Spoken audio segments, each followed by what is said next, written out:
आत्मनिर्भर और विकसित भारत वह भारत होगा जिसमें गरीबी को पूरी तरह समाप्त करके हर व्यक्ति के जीवन में खुशहाली लाया जा सके, हर नौजवान के हाथ को काम मिल सके, हर अन्नदाता किसान को उसकी उपज का बेहतर दाम मिल सके, हर व्यापारी सुरक्षित माहौल में अपने व्यापार को कई गुना आगे बढ़ा सके, और जहां पर शासन की योजनाओं के साथ साथ समाज को आगे बढ़ाने में आधी आबादी बेटी और बहनों का भरपूर योगदान हो, इसी के लिए प्रधानमंत्री जी ने हर नागरिक से कहा कि हमें केवल 4 जातियों पर विश्वास करना चाहिए।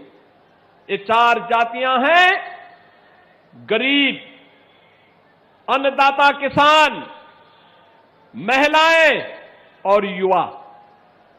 ये 4 जाति के अलावा और जाति नहीं। याद करना, जो बांटने वाले लोग हैं ये वही लोग हैं जो सालार मसूद गाजी को सम्मानित करते हैं, जो असला लहराते हुए दुर्दांत माफियाओं के लिए उनके सामने नाक रगड़ते हुए दिखाई देते थे। ये वही लोग हैं, याद रखना, ये वही लोग हैं जो लोग माफिया की कब्र में जाकर के फतिया पढ़ते हैं, फतिया पढ़ने का काम करते हैं। आज बहनों और भाइयों, आप देख रहे होंगे गाजीपुर के अंदर भी, गाजीपुर के अंदर आज हमारे स्पिरिचुअल टूरिज्म से जुड़े हुए स्थान का पुनरुद्धार हो रहा है। गाजीपुर लोहरी काशी भी कहा जाता है, इसका अपना आध्यात्मिक महत्व है।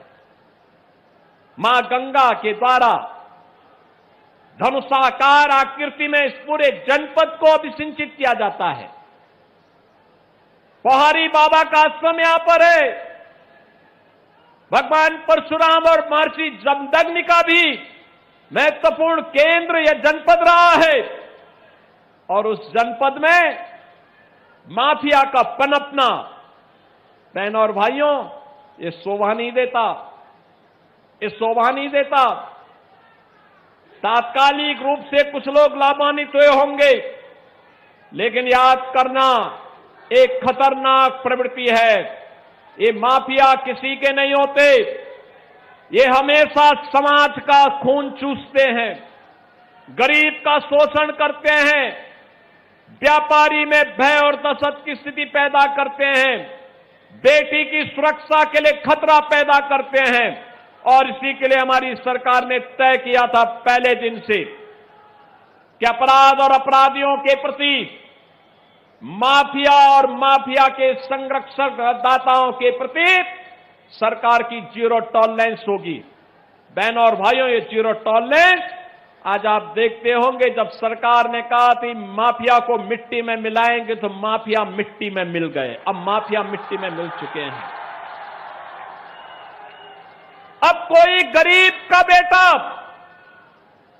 किसी कस्बे में रामलीला का आयोजन कर रहा होगा, तो कोई वहां पे असला लहरा करके दंगा करने का दुस्साहस नहीं कर पाएगा। उसे मालूम है, अगर दंगा करवाया, रामलीला के मंचों को पवित्र करने का दुस्साहस किया, तो फिर कहीं पे मिट्टी में दफन होना पड़ेगा किसी समय, उसे मालूम है। और इसलिए बहनों और भाइयों, मैं तो आप सबका आह्वान करूंगा, एक नए भारत के निर्माण के लिए हमें आगे बढ़ना पड़ेगा। अपनी उस गौरवशाली अतीत की ओर देखना पड़ेगा, जिस गौरवशाली अतीत के लिए कभी इसी धरती से पूर्व विधायक श्री कृष्णानंद राय ने लड़ाई आगे बढ़ाई थी। याद करिए ना, इसी धरती पे लड़े थे वे उन माफियाओं के खिलाफ।